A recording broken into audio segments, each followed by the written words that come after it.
ભાવનગર શહેરમાં અવારનવાર રખડતા ઢોરના આતંકને લઈને અનેક નિર્દોષ લોકોએ જીવ ગુમાવ્યો છે, અનેક લોકો ઇજાગ્રસ્ત થયા છે, ત્યારે ફરી એકવાર શહેરમાં રખડતા ઢોરનો આતંક જોવા મળ્યો છે।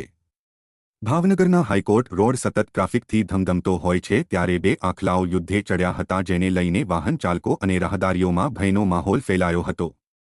હવે રખડતા ઢોરના ત્રાસમાંથી નગરજનોને કાયમી છુટકારો ક્યારે મળશે તેવો મોટો સવાલ થઈ રહ્યો છે।